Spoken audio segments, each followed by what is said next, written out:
And just to kind of underline the difference between these guys, there's one deck's close to 80 on a SAS rating, and the other one is right the way down the other end of the spectrum in the mid 50s. And the one in the mid 50s has a great name for adaptive. It is called regretfully complicated Takeo. So regretfully complicated is probably exactly what you want from your adaptive deck. And I think we're going to find out whether this one's got what it takes. The one that's down in the 50s is an Age of Ascension deck. So these have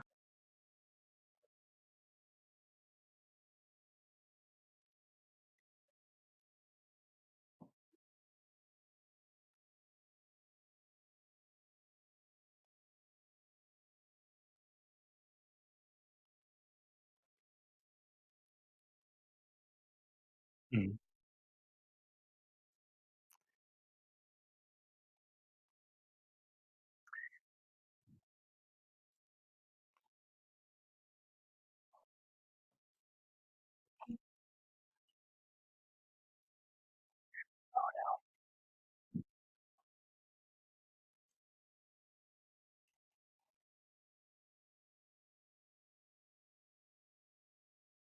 So Ed, unfortunately, I don't have your audio in the newer scene here.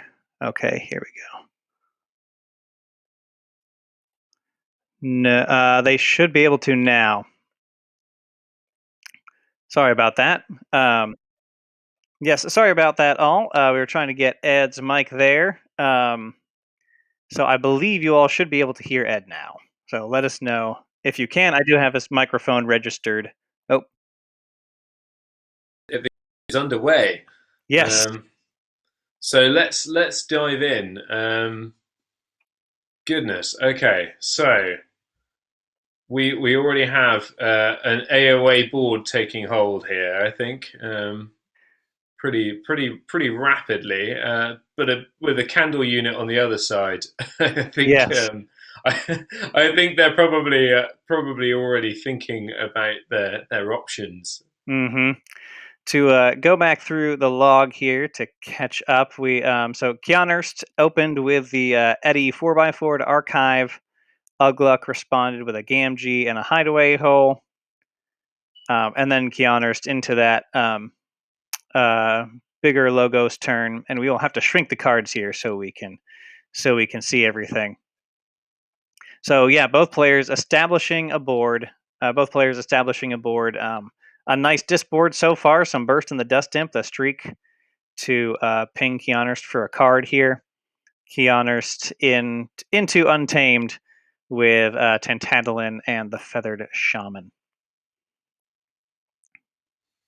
Absolutely, and I want to draw attention as well to the fact that the Candlebot's flame is glowing orange and then green, or appears to be doing so, which is super cool and must be something that they've recently embedded to KIP tournaments. So Yes, that's a foiling effect on the cards. It's a everybody got two for free who was a member of KIP when they launched it, and you can win additional foils where it just picks two cards at random in your deck and gives them that shimmer.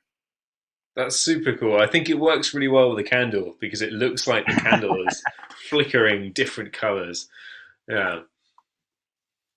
Yes, it does. So we zoomed out on the browser here. That should be the card should be much more visible there. Thank you all for bearing with us there. The foils also stop the government from controlling your mind. Yes, Muffins. Yes, it does. So, Kionerst removing the stuns from their creatures that were hit by the tremor just a moment ago. A mimicry to send that tremor right back at Ugluk, stunning the Bingo Bang Bang, Dust Imp, and Shriek. A great move on the Bingo Bang Bang, as with that board that Kionerst has out, that could certainly clear some things. So still at just 2 amber to 0, no keys, and both with 5 creatures on the board. And as ever with Age of Ascension, this the deck's going to probably not quite have the same Amber Burst as maybe even the Worlds Collide deck on the other side, but certainly with a Strecker in the middle there and a couple of Dust Imps, it puts it puts your opponent under some pressure, I think, to either remove those dust imps because you're going to have so much amber generation over the course of a game every time you call dis. Um, Mm-hmm. yeah, so it's being stuck between a rock and a hard place, I think. Certainly. So we saw a Ortanu. Let's see, playing on Ortanu the Chained and Ortanu's Binding, dealing 2 damage to a Dust Imp to get that 2 amber up to 4 now, and a decent board. That Ortanu the Chained being a lovely bit of board control, dealing 2 damage to a creature with 2 splash, can certainly start to chip away at Kionerst's Worlds Collide board here. Unless, of course, Kionerst dives into Saurian and starts to really get a beefy board out As here. if on cue. But removing the candle unit is pretty pretty central to having any chance on the game whatsoever. That is, I Mm-hmm. think, a candle witch almost. Yes, that banish, doing that, putting it into the archives. A great removal card for something without a playability. Gets the creature several steps removed from being in play again. I think Otani the Chain is a really interesting include for an adaptive deck. It's a rare card, and whenever you have those impactful rare cards, it's more likely that your opponent's got less experience playing with them. But it's also a card that, for myself, I haven't sort of been able to master it, and I wonder if you've got a lot of experience with it, if you've got a deck where you think actually this really comes off pretty well, then it might be a really good include indeed. I think so. Yeah, lots of interesting decisions to make with Ortanu there. I agree. So a decent Saurian turn, a stomp coming out to thin Ugluk's board a little bit, and we have 2 dinos and a Calligraphian Ideal on a warded Tantadlin. Now, well, I've got to say Tantadlin, while maybe underwhelming at first glance, has so much value in different ways, and that 9 health and a ward, tough to get through that to get to that amber. I think Tantadlin is certainly a card I've rabbited on enough about on the podcast that it really has come into its own in Worlds Collide. And, you might think, oh, it just looks like a tree. It doesn't do anything much. And it didn't really in Age of Ascension. But in Worlds Collide, there's so many effective things that you can do with it to make it super formidable. Mm-hmm. Agreed. So, Ugluk with there are 2 dinos on board, which is certainly beginning to be threatening, and that Legatus Raptor can continue to exalt this Tantadlin, which does have a Calligraphian Ideal attached to the top of it here. Had a slight kind of execution bug in the program here, but it's no problem as these players resolved it quite easily. Seasoned players. Very well seasoned. Oh, we've got a bit of Binding Irons action here. Yes, another banish to put that Tantadlin into archives, getting around the Calligraphian Ideal and the taunt that was protecting it. So Ugluk with check at 9. Ugluk with check at 9. And I think Binding Irons might be a really interesting card in this matchup because if for the listeners that maybe didn't hear me at the beginning of the stream, we were talking about the disparity between these decks, and the Worlds Collide deck being sort of right up in the top there with the SAS on one side of the curve, and the Age of Ascension deck being completely the opposite on the other side of the curve in the mid-50s. But Binding Irons might be that thing that if someone bids so many chains to use that Worlds Collide power deck, Binding Irons might be the thing that sort of tips that number of chains over the edge and really makes it unplayable, giving him 3 extra chains on top of it. I suppose we'll find out, Zach. Yes, I suppose we will. Going to move a little bit of our text here, just a touch. So we had an unnatural selection come out by Kionerst, where you you pick 3 creatures on each side, destroy all of the other ones. They use that to their advantage to keep their Eddy 4x4 that's increasing Ugluk's key cost up to 9, now up to 10 with the Murmook, and drop down a Roxador as well. And then that Muslik Murmook dealing 4 damage on the drop, and that takes out Ugluk's Bingle Bang Bang. which is quite sad. Bingo Bang Bang is a wonderful little card for fighting for the board. Let's see. So Ugluk on not on check anymore with that Muslik Murmook, as Ugluk chooses Brobnar for their next turn here, hoping maybe to get some board control. They've got a Lollop, the Titanic 11 power somewhere in their deck, Groggins. Their War Chest is out, so if they can get their Brobnar people out and actually start to blow some things up, that would be great. Whoa! There is a Coward's End. A Coward's End. Whoa! Destroy each undamaged creature, gain 3 chains. What a choice there.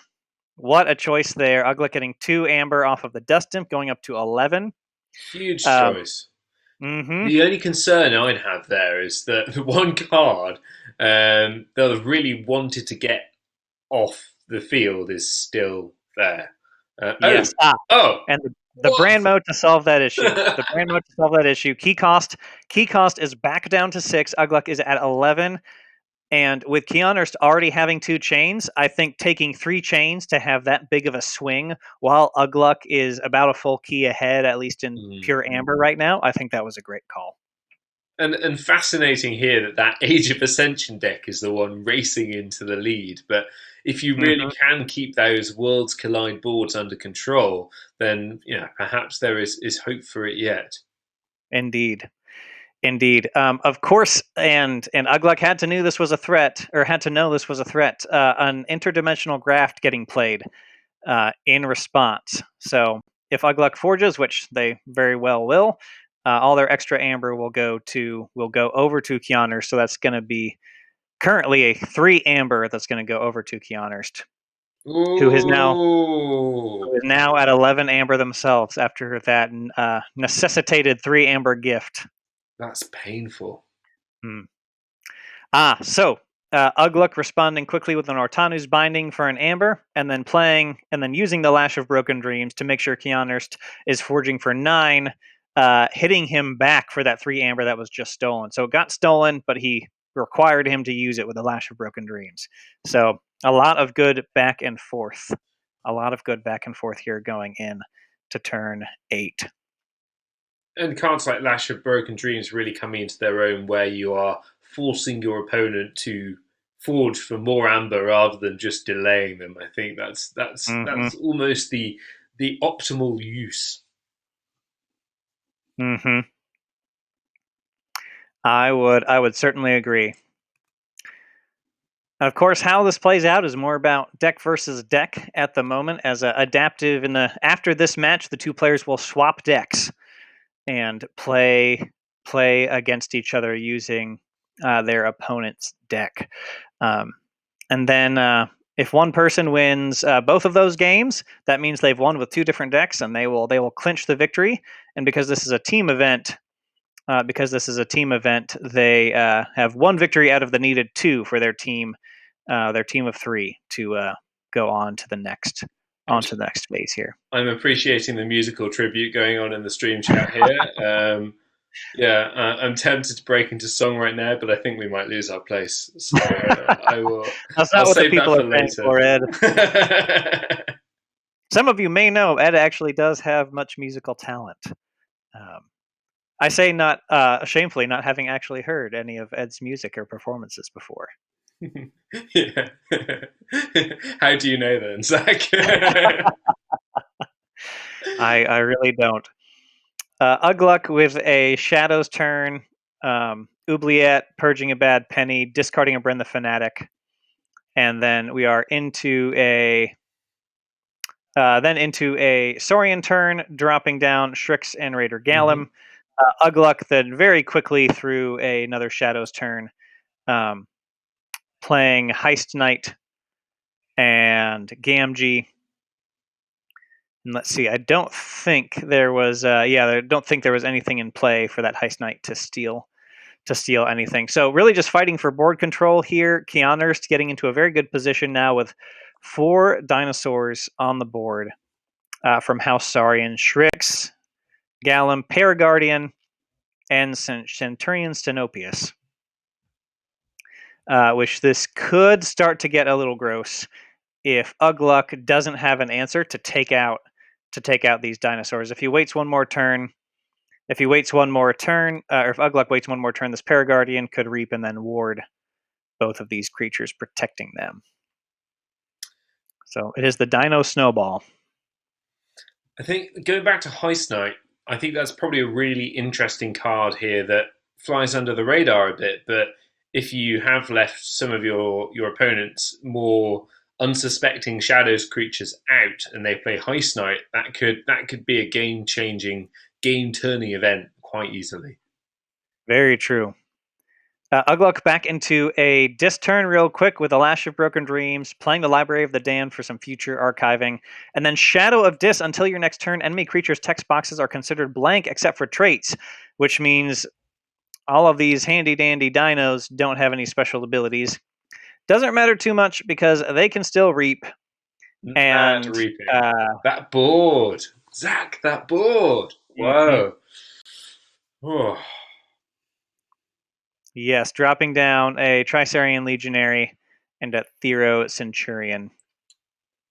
And just if any of our watchers have stumbled upon the stream and they're wondering about the adaptive side here, this is a one-sided match at the moment, in part because of the disparity between these decks in their SAS ratings, which just means when we get to that third round and there's a bidding of chains, that will be the great leveler between these two decks. I think will be the real interesting thing. It's probably not a huge surprise to see one deck kind of edging into the lead here, but no doubt Ugluk's really held their own with this deck so far.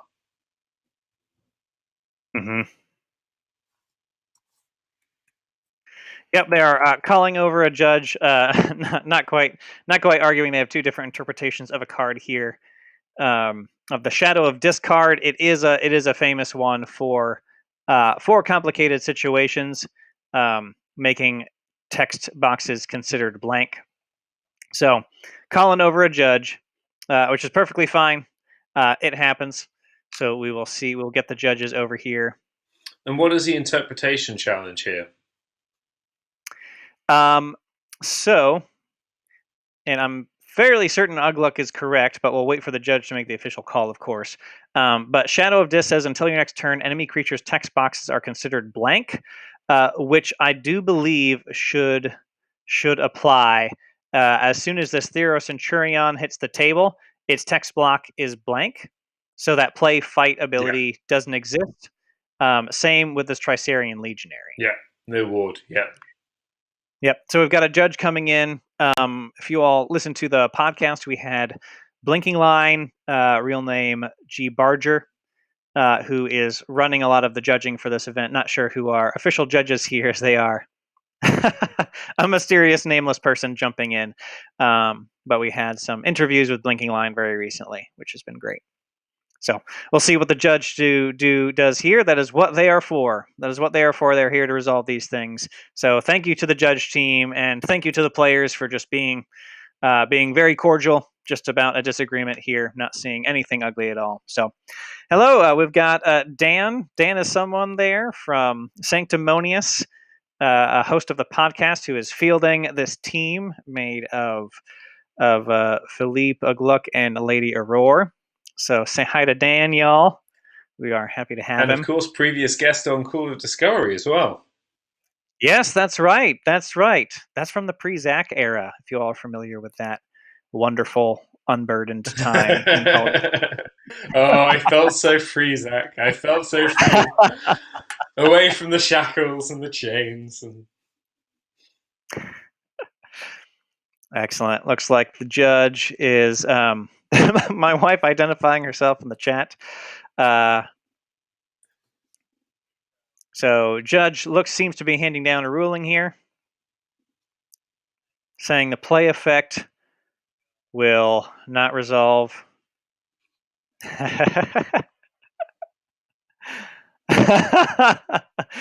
Wow, it looks like I'm being outed with possible multiple. Not sure what's going on in the chat with my spousal situation there. It's Dan, of course, very proud. Dan, of course, very proud of this team that was formed, flying the Sanctumonius banner. A very good banner to fly. A very good banner to fly. Absolutely. If you're looking for some more community connection in Keyforge, especially in this very online age, make sure you get over to the Sanctumonius Discord. It is a lovely place with strategy talk, theory crafting, casual talk about just about anything and everything, and a really lovely community over there. So hit that up. 100%. But when it comes to the podcast, it's 100% feud. Yes. I joke. So much feuding. We'll have to coordinate with the hosts on how entertaining that feud can be. Yes, exactly. Yes. Yes. It is a fantastic community over in that Discord server. Agreed. So Ugluk with the Coward's End, which certainly mattered for that ward not to be on that Shrix protecting it. Playing a Groggins, tank that Smarty Pants, and then a Smith gaining quite a few amber because they have one creature to Kionerst 0, which is more. And what a time to play a Coward's End as well. Although it means that Ugluk's constantly got some chains on their deck. It also means it's a kind of get out of jail free card and gives them some potential to maybe come back and win this match. Indeed. Ugluk being just a little bit behind, roughly 5 amber with a normal key cost. But has a good board position. So Kionerst needs just 2 amber to get to check, but if they don't get up to 9, that Lash of Broken Dreams could hold them off. However, we don't know what Ugluk has in hand, and sometimes it's not really that productive to call for Lash of Broken Dreams just to delay a forge, but this is the end of the game, so it would be forcing Ugluk's hand. And if Ugluk doesn't have much to do in this, that might just be delaying the inevitable. And what we shall what see. would a perfect scenario be here, do we think? What have they got? What has Ugluk got in deck that could really pull it out of the bag? Well, the Brand of the Fanatic is already in the discard pile. The Miasma has already been spent. We've already one Gamgee is already gone, and that takes a turn because you have to play it, and then it has to be, has to get ready and then reap with it. So I'm not seeing a whole lot of ways out here. Yeah, lots of things require setup. There's not that much amber control from hand. Amber control from hand, or indeed amber generation from hand. Which is pretty standard for Age of Ascension. It makes it tough to play against faster and sometimes more intuitive card sets from Call of the Archons and Worlds Collide. So Kionerst making some very important choices about what house to go into. Kionerst with 2 Harmonias and a Tantalon. Neither doing anything now. Harmonia only triggering with fewer creatures on board than your opponent. Tantalon, so not going up in amber to go on check, which gives Ugluk a Brobnar turn because they don't have to use a Lash of Broken Dreams. They can play all of these Brobnar creatures, playing 4 of them, reaping with Groggins, and now they will be able to slam into some things, use that war chest. And a nice hand cycle through as well. It gives Ugluk a chance to kind of refresh their hand and get a new suite of options. Yes. Ooh, a great response by Kionerst, and we see now how they were setting it up. They play. Oh, this is brilliant. Wow. So Untamed, they just reaped out with the Untamed, going up to 3 amber because they just need to force that check. Then playing the Nature's Call, returning 3 creatures to hand, not worrying about the creatures on the other side of the board here, and just playing those Harmonias, which now trigger because of what Ugluk did. After you play a creature, if there are more enemy creatures than friendly creatures, gain an amber. Incredibly powerful turn. Ooh, I think this is a master stroke. I think this was the decisive blow. There's a Miasma. I could have sworn that was in Ugluk's discard pile. They must have flipped. There's the Miasma that skips the Forge a Key step on the next turn. Wow! So really, that is big. Putting a bit more pressure on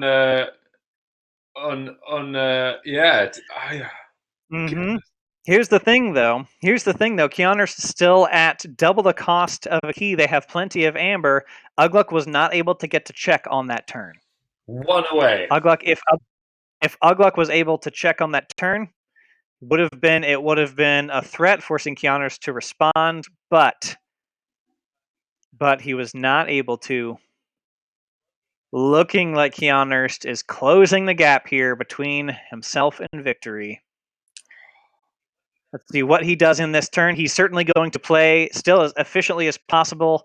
You never know what trick somebody can pull out of a deck they know super well. So Kionerst still wanting to play optimally in this possibly final turn to make sure Ugluk does not have an answer. For a moment there, Zach, I was absolutely speechless. The fact is we've got here a mid-50s SAS deck going pretty toe-to-toe with a deck that is up in the 80s, and that is something that I don't think you see very often, and speaks a lot about how these guys have they really know their decks inside and out.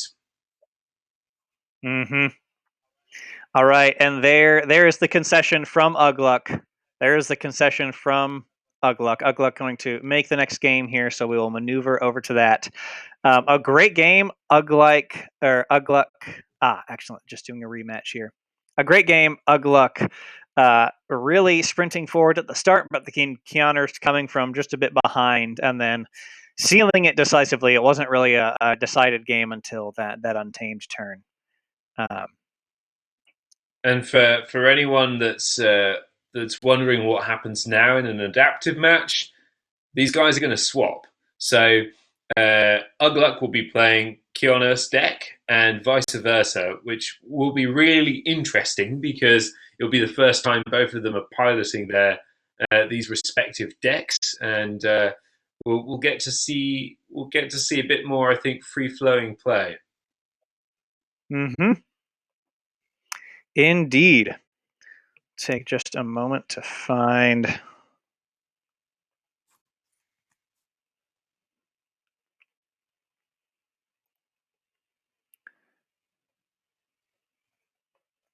this new match here. Yes, Megan, you're absolutely right. Yeah. Quick learning indeed. It really puts them under the spotlight. Let's see. All right. Hopefully this will not. May have to refresh to be able to actually watch this match. Hopefully this won't break. There we go. It's modern technology, hey Zach. Here we go. Yes, indeed. So let's have a think about what some of those key cards were that really put the sword in just now. I think once again it's Nature's Cool coming back as the stats. I'm very much a stats person. I like my stats. One of the most seen uncommon cards throughout the Shadow Worlds tournament overall. And that's the card that allows you to return three cards to someone's hand. For me, it's the flexibility of that card. In some decks, it can be an amazing tool because it allows you to kind of get further with amber generation. And sometimes you're going to be wanting to push your opponent's cards back to their hand.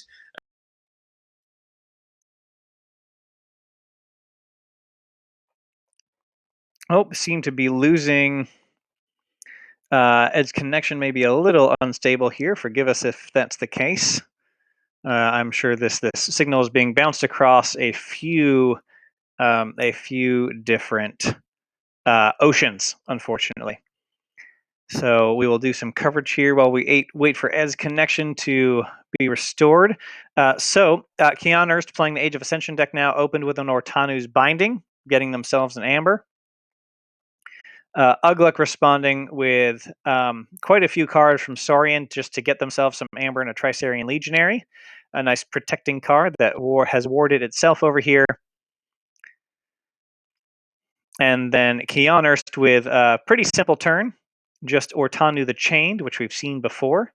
And then an Ortanu's Binding. What's fun about Ortanu the Chained, when it reaps, it does damage wherever you want it to. And then you get all of these cards back in your hand, which is quite a lot of fun.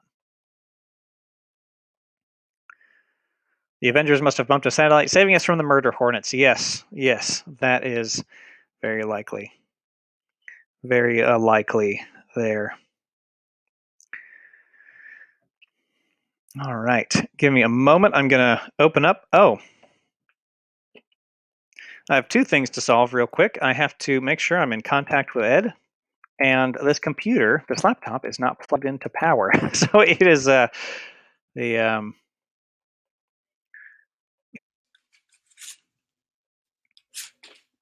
excellent, Ed. It looks like we've got you back. It's every time I go in a monologue, isn't it? And it looks like the system has helpfully placed you right back where you need to be audio wise and picture wise. So that's great. So I'm going to move some things that are off screen here to get my computer plugged in.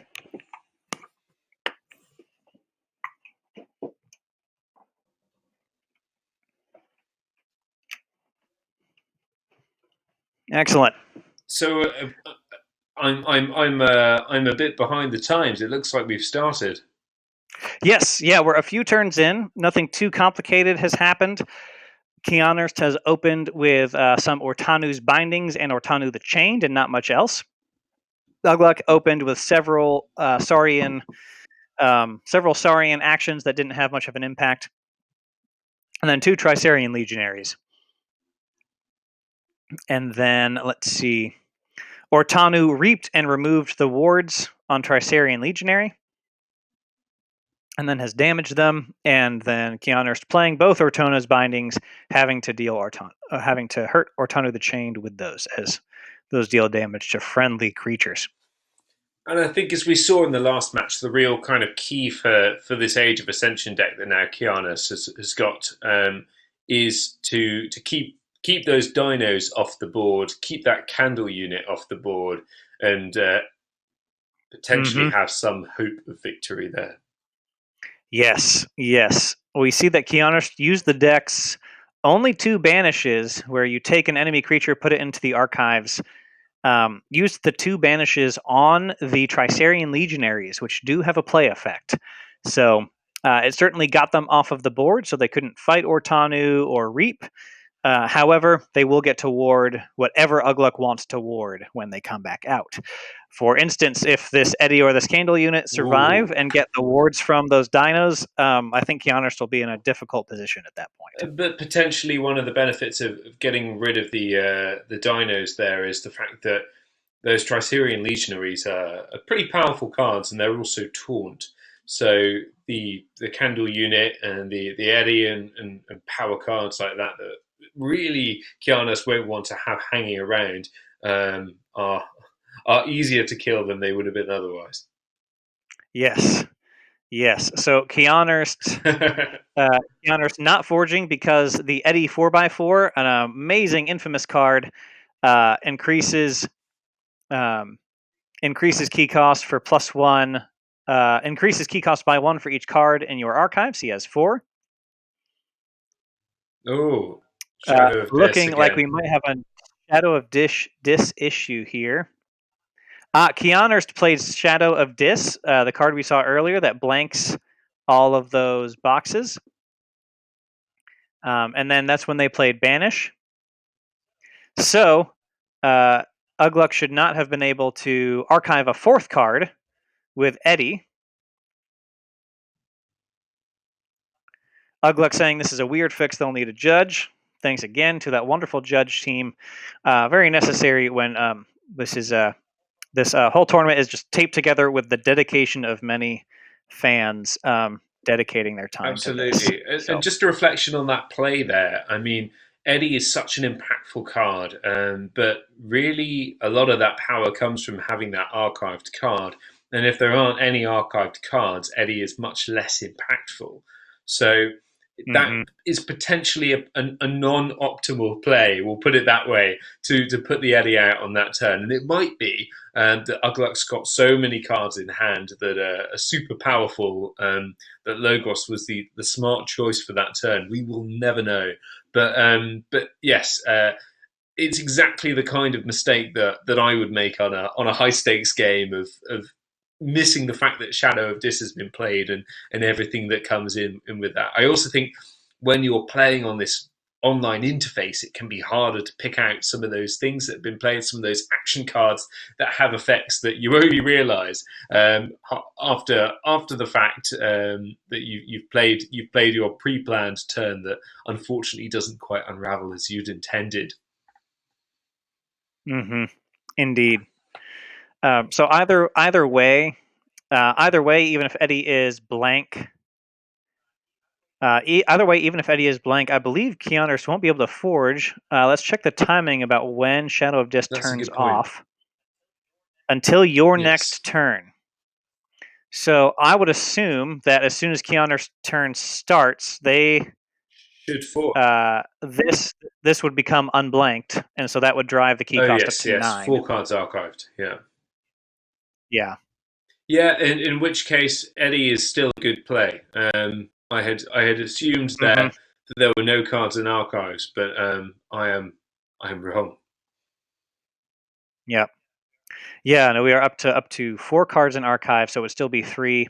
And yeah, again, if Kionerst does not deal with both of these cards this turn, or even just one of them, the other will be able to be protected and warded by those Tricerian legionaries that we know are in the archives. The Candle unit for the uninitiated, a great card, pretty beefy at 5 power 1 armor. After an enemy creature reaps, draw a card with action capture 1, which is just kind of icing on the cake. But that after an enemy creature reaps, draw a card is just a great thing, a great little bonus.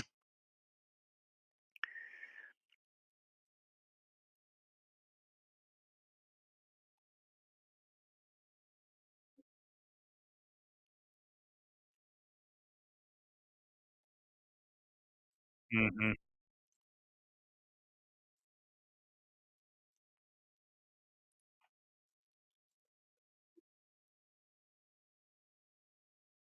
Hmm. Getting from chat that you all cannot hear Ed currently. Ed is loaded into my streaming software here, so it should the audio should come back. Twitch, our apologies for that. Unfortunately, I did not have a cable long enough to run it directly between Ed's living room and mine, so I can hear you just fine. I can hear you just fine. Yeah. Talking to Ed there, Twitch. I could try that while the judges work.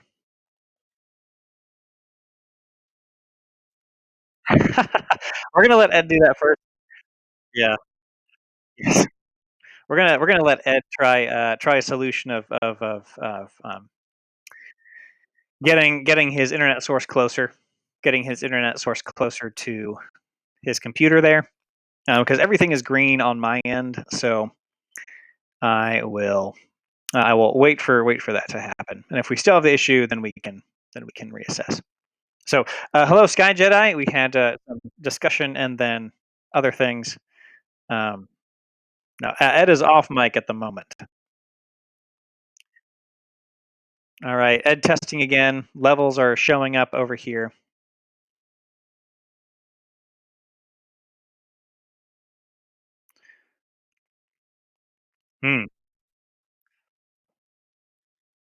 All right, Ed is gonna load out and load back in. All right, looks like we are going. We had so Ugluk accidentally drew an extra card essentially because the archive archived a card from their hand. Yes, Ed is reloading here, so he's going to try again. So Ugluk had to discard a card at random from their hand to compensate for drawing too much. Hello, everyone. Can you all hear me? All right, let us know if you can hear Ed. There we go. Back. Thank you. Wonderful chat. We've got CKM in there, Crazy Killing Machine. Do some They look them up, especially on Facebook. They do some awesome streaming, and I believe you all have gotten into the Keyforge role-playing game, haven't you? Which is awesome. We've been considering that ourselves. So We are exploring what we're going to be doing in that space. So looking forward to that and sharing our notes from our adventures as well with you guys. certainly. Next week is your first actual session. Oh, we're yet to get the books, guys. But we're looking forward to watching. Now, I watched a few minutes of a character creation, before the match is going again here. CKM, did you actually get like a preview, like a PDF or a preview of the books? Because I remember something about you actually having them for the few minutes I watched. It looks like it is Kionerst. Oh, you have the hard copy. Oh, so jealous. The real deal. Oh. So jealous. So it is Kionerst's turn. Here we go. Picking back up again. Thank you, chat, for sticking with us as we figure all this out. Kionerst using the binding irons to give Ugluk 3 chains, using Ortanu the chained to fight 84x4 to take them out, leaving Candle Unit on the board and nothing else. So Ugluk going as we thought. Into Saurian. That Raider Galeem is going to increase key cost up to 9. The 2 Trisarian Legionaries coming out to protect Ward and Taunt, the Candle Unit and Raider, and then Legatus Raptor hidden under Taunt here. So this is a Dino Snowball. A board.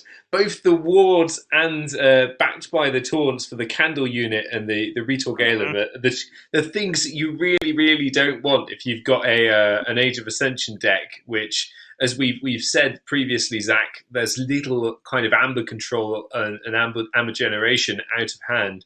There's also very little that they can do to kind of get those creatures off board. We've got a couple of Coward's Ends. Yes, we have those 2 Coward's Ends, so which we haven't seen yet, which are going to be the best hope currently to deal with this. 6 chains to just remove 2 wards is a lot, and those creatures is painful. That is a big cost. Every time we see this sort of Saurian board, I think back to Nathan Starwald of Tabletop Royale when he came on our podcast and he said, 2 Saurians on board for your opponent, get worried. 3, you're going to lose the game soon if you don't do something. 4, you've probably lost. So we are at the snowball level of 4 here for that. A Shadow's turn for Kionerst. Bren the Fanatic, interesting card. Skirmish, so it doesn't take damage when it fights somebody, when it attacks, giving the opponent an amber on play, and when it's destroyed, it steals 3. Then a Gamgee who steals on a reap if the opponent has more amber. Ugluk diving, I think wisely, right into a Saurian turn. Raider Galeem to increase the key cost, reaping with everybody else to pump up that key cost, keep them from forging, gain a bunch of amber. Super powerful, and it might look quite early on in the game in some ways here with no keys each, but if all it takes is Ugluk to kind of keep this board position for a couple more turns, and it's almost game over, I'd say. Mm-hmm. Yeah, Muffin's noting that Keon played Brand the Fanatic without life for a life in a hand, which would kill them automatically. But yes, there's with the 2 Coward's Ends that I did not think that Brand would live for long. So Ugluk now down to 6 amber, just barely enough to forge, with 2 stunned creatures, and Kionerst up to 11 amber. Wow. So 5 amber ahead, all other things being equal. Ugluk with the interdimensional graft. Getting 5 amber off of Kionerst there. Ouch. Getting 5 amber, swinging it right back. And we had a 3 amber swing from interdimensional graft in the last game. So Ugluk using Kionerst's interdimensional graft to better effect in this game. That's got to hurt in more ways than one, I think. Mm-hmm. Spicy graft. I like that phrasing. That sounds like a menu item in the Crucible. I'll have one spicy graft. Extra spicy. That was an extra spicy graft. So Kionerst forging their first key. Yeah, Kionerst forging their first key, but losing all that extra amber. So Ugluk at check for their second key. For me, I think the key there was, not just having that coward's end, but also having the tremor and the ability to stun those key creatures that would have given Ugluk the win essentially if he hadn't been able to Mm-hmm. to deal with them so quickly. So, Mm-hmm. hats off there to Kionerst for having those things in the bag, and probably one of the reasons I think Tremor's a really underrated card. It just slows things down, and the fact that you kind of get to pick your target is brilliant. Mm-hmm. So we have, let's see. So we had an Untamed turn from Ugluk, just basically cycling, getting a Mustic Murmook out there, and then a Disc turn from Kionerst, where we see that Lash of Broken Dreams and that Streak and a Dust Imp. Helpful cards to try to get the momentum back here, which will be good. A good move by them. And then Ugluk's teammate Jay Philippeg jumping in to spectate. And this is why we don't have visibility of hands, I believe, in the game, so that Sure. spectators can't be giving advice to their teammates. Although I'm sure no one would, as we've remarked a number of times. The Keyforge community is ridiculously honourable. Let's make temptation not possible. Is probably the best approach. Yeah. Indeed. Removes any shadow of a doubt there. Ugluk responding with some reaps from the untamed creatures on board, and then playing several additional ones, putting themselves within range of that last key just by reaping. Of course, Kionerst with that other Coward's End to wipe the board there. That does give Ugluk to Amber, but Ugluk was going to get that Amber sooner or later. So. And then the Tau Tau Vapors, the Cutthroat Research, Anomaly Exploiter, Hapsis, mostly just cycling their hand, dumping their 4 Logos cards, not quite getting to check, needing to dig for some answers and some more Amber here. And digging, I think they are very happy to do so with their opponent on 2 chains still. Mm-hmm. Keon playing Miasma to have Ugluk skip their Forge a Key step, though they wouldn't have forged a key. Might not have been worth saving if they didn't have any other answers in Shadows. But I'm sure Ugluk is happy to see that Miasma in the discard pile, so Ugluk knows where it is, that it is not a threat going into their final key. So they're just down to that Lash of Broken Dreams being kind of the biggest threat to key forging here. It's going to be really interesting. We've got 9 chains out of hand in one deck from that Age of Ascension deck. 3 giving to your opponent, 6 for you. It's going to be interesting to see how much of an impact that has in the next round, because I think we quite often sort of speak about these chains reaching an inflection point there with once you pass a certain number of chains, decks become impossibly difficult to pilot because you just don't have the cards in hand. So we'll see how that impacts things shortly, and it's going to be a very interesting matchup. Yeah. So Ugluk on that previous Logos turn went up to check exactly at 6, forcing Kionerst to respond to with their only timely Amber control by increasing the key cost by 3. Played a Dust Imp, but that's all they got to do. Ugluk going into Saurian, never a good sign. When you're trying to close out a game and that happens against you. Several large creatures coming out here, I'm sure, will exhaust the Raider Gleam to remove the stun. So not a whole lot of effect just from the play here, but honestly, that may seal the deal if Kionerst hasn't drawn into anything, because I think the only house they can call to actually control to keep Ugluk from winning is Dis, and they likely won't have enough answers. Yeah. I think I agree with CKM there. That is likely GG. Oh, Gamgee. Yep. They have Gamgee. Thank you, Koslaz. They have the Gamgee. That Gamgee is now won't work, I believe. Yeah, because he didn't reap with the Gamgee first. Ouch.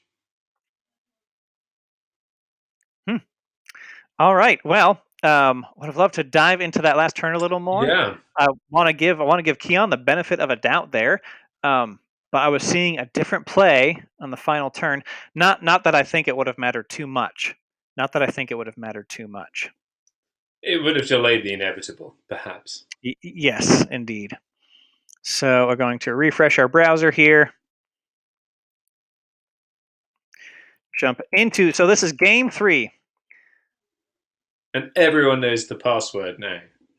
Yes, that is a universal. It's a universal password for these games.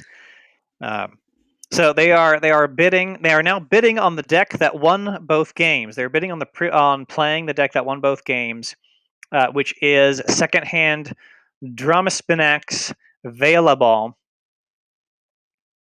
And whoever says I will play this for the most chains and the other person passes, then they will take the deck and the other person will take the other. That regretfully complicated Takeo. The game was much closer when Ugluk was piloting their Age of Ascension deck. When Ugluk had this deck, the game was much more, a bit more definitive, clean cut. So the secret here, when one deck is definitely better than the other, and they go 2-2 like this, is knowing how many chains better the deck is. Yes, and we've just spoken about that wild card of the fact that there's quite a few chains in play from one of the decks anyway. It's going to be interesting. Kionerst has bid 10 chains for their deck. With how close the game was when Ugluk was playing their Age of Ascension deck against that deck, I think 10 chains is a lot. Ugluk going for 11 chains. Wow. Ugluk is playing secondhand Dromaspinax Veilaball for 11 chains. That is bonkers. Which leaves Kionerst with their opponent's deck, ultimately. But 4 cards in hand, that's really painful. And they mulligan to 3. Mulligan to 3. It's going to be at least 4 turns. It's going to be at least 4 turns before Ugluk can even get up past 4 cards. Yeah. It's painful, especially when you're going, yeah. And there's a Binding Irons. If Kionerst opens with Binding Irons, man, that's the gamble here. That's the gamble. But it's so difficult, I think, to evaluate when we've maybe seeing a lot of these things through that lens of Archon tournaments, and we think about Age of Ascension, it can't compete with some of these other decks. So then switching that out and completely thinking psychologically in a different way is a real challenge. And I think that's probably why Ugluk's got so far with this Age of Ascension deck so far in the tournament. Yes, I would agree. I would agree wholeheartedly. So Kionerst as the first player spot, playing 1 card from their hand in the first turn. Unfortunately for the spectators and us thirsting for blood here, it was not Binding Irons, it was Ortanu the Chained. That would have been quite the spectacle. So Ugluk choosing which house to play. They have 3 cards in hand, and this could be 1 card from each of their 3 houses. It could be 2 of one, 3 of the other. We don't know how bad of a spot Ugluk is in here. We're dealing with a 1-1-1 split potentially. And we're about to see. Okay, Roxador and Unnatural Selection from Untamed. So drawing up to 4 cards, playing Roxador. That's really not so bad. I mean, you could be stuck with a 2-2-2 split, or mulligan down to 5 cards, and then be stuck with a 2-2-1 split. And it's not ideal, of course, but it's not quite as punishing as it could have been.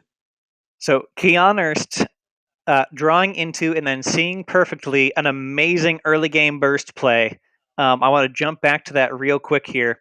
They played 2 Dust Imps, which have destroyed gain 2. Ortanu's Binding to kill a Dust Imp, reap with Ortanu the Chain, and then return that Ortanu's Binding to their hand, killing their other Dust Imp, up to 7 Amber.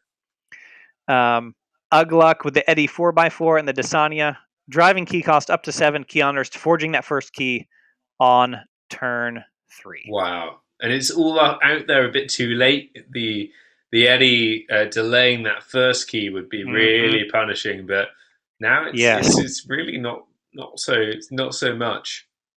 Mm-hmm. Yeah, it was nice to have that Eddie out, but Kionerst got through that first key, so there's only 2 more chances for Eddie to actually have a meaningful effect. And then there we go, Kionerst into a 4 Brobnar card turn, which is great, getting Kaufine, Groggins, and Bingle Bang Bang onto the board. Would pretty easily be able to clear out this board with that Brobnar board. And I think now we start to see the power of some of these Age of Ascension Brobnar boards, where when you've got that first mover advantage, you get that board up there first. Oh, and as I Mm-hmm. speak, it's And the gone. Nature's Call. But you know, it forced Ugluk to use that Nature's Call. There were probably much more optimal plays for Nature's Call, things that Ugluk would have rather done later on in the game. Perhaps, I mean, it was a game-winning move in that first game. So yeah, having to use it so early, and that hand of 9 cards versus a hand of 4—that's pretty ominous, Zach. It's bonkers. It's bonkers. So Ugluk having taken back board control a little bit just for a turn, Kionerst going back into Brobnar to drop down Branmo, Groggins, and Kaufine to face off against Ugluk's board here. Ugluk still just down to 7 chains, still taking that 2-card penalty, which they will until they get to 6 chains and under, picking Untamed. And Sky Jedi, Hi Sky Jedi, completely agree with you. Binding Iron's a fascinating adaptive card from a deck that, let's not forget, is called Ridiculously Complicated. Is it Ridiculously Complicated? Yes. Yes, Regrettably complicated. Chaos. Such a great adaptive deck name. Mm-hmm. So a very simple, a very limited. This limited Untamed turn brought to you by Ugluk's insane amount of chains, Reaping with Muslik Bermook, playing Feathered Shaman, playing Harmonia, and pass. All they can do to just set up a little bit more of a board, reap and continue on.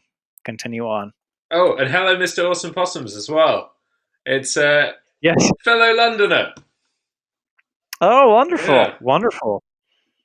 Truly international match and spectatorship. We won't mention the fact that there's no London urchins in the last day of Worlds, but that's okay. There's no Athens. There's no Athens Forge Masters, mostly because we haven't gotten our art finished yet. Next time, Zach. Next time. Next time. Just as we got our organized play scene going, then public health took priority. So Megan is appreciating your accent, Zach. Yes, I tend to. I'm a bit of an imitator, unintentionally sometimes. So sometimes I pronunciations sneak in where they wouldn't otherwise be. Well, after 6 hours of speaking to me, you're gonna sound British. Oh, Kionerst with a Brobnar turn to clear the board. So that they can keep that board control, which Age of Ascension really wants to do. Ugluk responding with 3 Saurian cards, which is lovely for them. Senator Shrix, Paraguardian, and Legatus Raptor. Nothing to protect them quite yet, but still, that is a question. That is a question that Keon needs an answer for. Quickly. This would be a perfect turn for Coward's End with all those Brobnar creatures damaged. It really would. Yes, reaping first, of course. Mm-hmm. And it's fascinating how quickly those chains disappear. I mean, 5 is still a lot of chains, but once you're up to 5 cards in hand and you haven't lost yet, there's still a lot of potential. I think that Ugluk might have the momentum in a couple of turns if Kionerst can't turn the knife. Mm-hmm. It's possible. It's possible.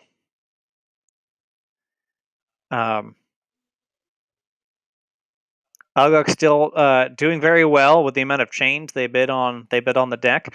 Now remember, in adaptive, Ugluk is playing against a deck that he knows very well. So the strategy there could very much be Ugluk knows exactly how to take the deck apart, right? Ugluk knows how to face off against it, exactly what threats are coming. So Kionerst can't actually surprise Ugluk with anything if Ugluk knows their deck that they're playing against very well. That may have been part of the reason Ugluk went up so high with so many chains, is because they were confident they could predict what Keon does. So we shall see. And it's only We through shall through see. getting to know those decks super well that you become a good adaptive player. I think, unfortunately, it's not something I have the patience for playing a single deck 100 times. But it almost rewards sticking with a few decks rather than going crazy and buying tons of decks, which many of us have done. Having a big Saurian turn here, playing Tricerian Legionary, warding that Shrix. Playing Phalanx Strike to clear some other parts of the board, reaping with Shrix to Exalt there. So 2 spendable Amber on Shrix, because you can spend any Amber on Shrix. And just the Ortanu the Chained. Just the Ortanu the Chained on board for Kionerst there. So Ugluk starting to catch up here. Yeah. While they haven't gotten to their first key, they are on check, and Kionerst has not actually been able to do much as far as Amber goes since that first burst with the dust It's imps. not an ideal position for Kionerst, I don't think, here. And They've stalled out a bit. As soon as we drop down to four chains left, there's a lot more that Ugluk can do with 5 cards, I think, almost here than Kionerst with 6. Again, for those of you that have joined recently on stream, these 2 decks are poles apart when it comes to their SAS rating. We've got one in their mid 50s and one up up next to the 80s. So these couldn't be more different, which makes them, I think, very difficult for players to evaluate, especially when coming in with some of those kind of preconceptions that we have about the power of Worlds Collide Saurian versus the maybe challenges that AOA has with some of these things. A lot's happening, Zach. So I'm going to pass over to you to talk our streamers through. Yes, of course. Kionerst with a bit of a Shadows turn, mostly cycling their hand and just getting cards out of it, not doing much except purging 1 Harmonia. Ugluk responding with a Mimicry, copying Banish, put an enemy creature into your opponent's archives, putting Ortanu the Chained there, which is a great call. And then Kionerst with the Coward's End, blowing up nearly everything. And then a Tremor to stun. So certainly a good response on board to remove a bunch of creatures, stun what's left, and plop down Lollop the Titanic. That was a great call of Discovery. Very nice, Muffins. Very nice. That one hurt, but I'll be applauding it later. So let's see. So Kionerst, still not increasing their Amber position, but trying to keep Ugluk from a game-winning board state is really what's happening here. While Ugluk has been taking these steps forward, right? Now they are past Kionerst. They have a Keyforge at 4 Amber. Kionerst got up to 2 Amber after that first key and hasn't been able to do anything because they've been so focused on stopping Ugluk's momentum, and they haven't really been able to do that. Which is it's a fascinating. I'm gonna have to, if Ugluk takes this, I'm really gonna have to hand it to him for the mastery of how he voted on, or not voted, but bid on those chains. 100%. 100%.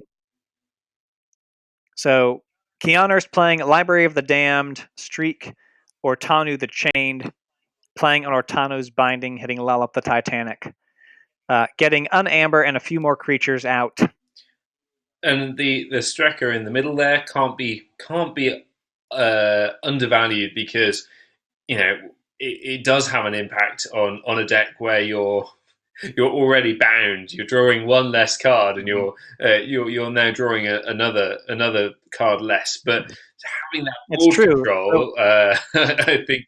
With that, Ugluk responding with the Tau Vapors, though, keeping their deck accelerating through those chains, and just down to 1 chain. So yes, that streak is there, taking them down to 4, though, so that definitely hurts.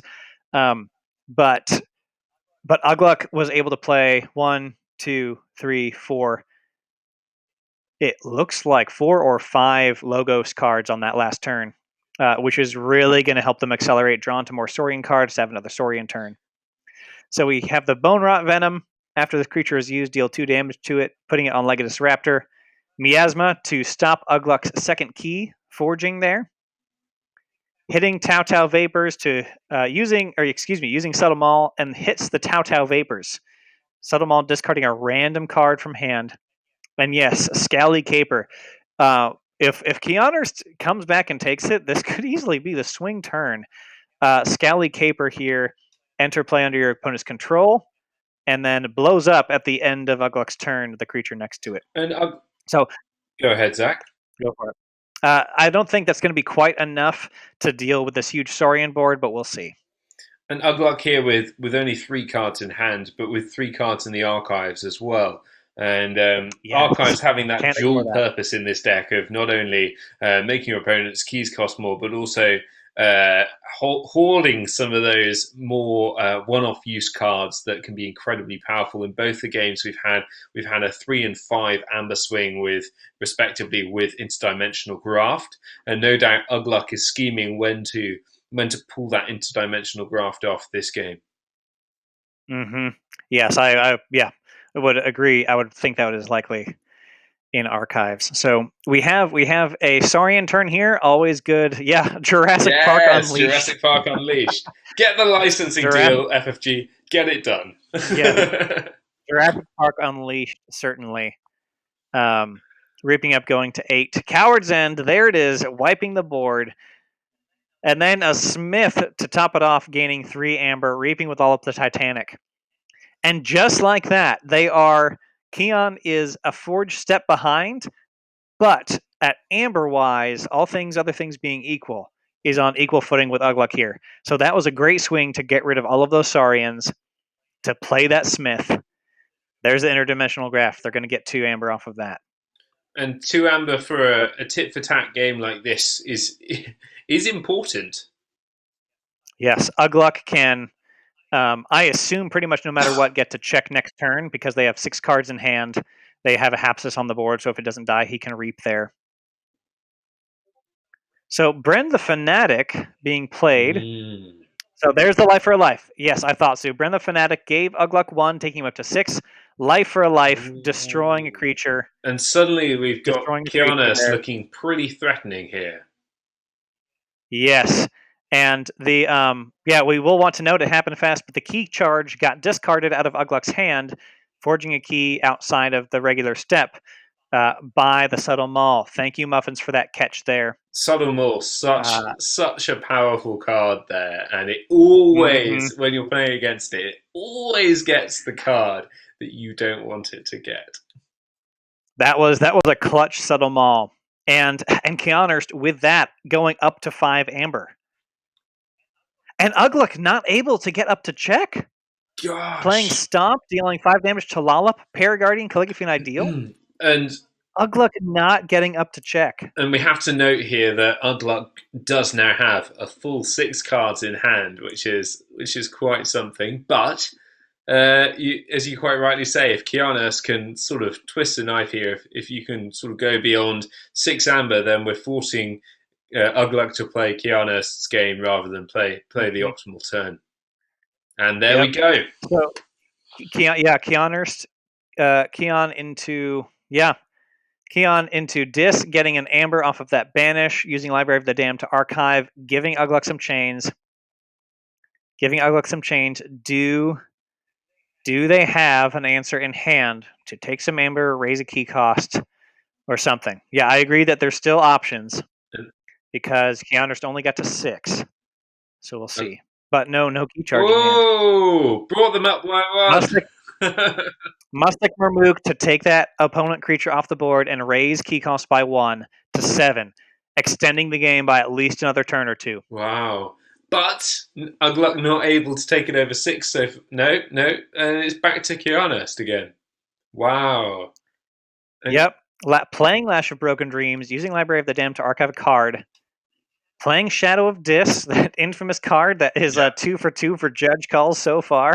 Yeah, here we go for another judge call. But with which notably, Blanks, Mustek, Mermook taking key cost down to 6.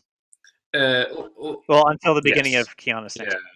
But with Lash of Broken Dreams out on the Lash of Broken Dreams, I Walk an Empty Street out. I think that Kionerst really does have more options. Oh no, hang on, double Rito Galam. Double Raider Galam. Or Dutter Raider Galam. Yep. Does anyone know how to properly pronounce that? I certainly don't. Oh, wait. Bug on Galam. Hold on. That shouldn't have worked because of the Shadow of Dis. No play effect. Oh!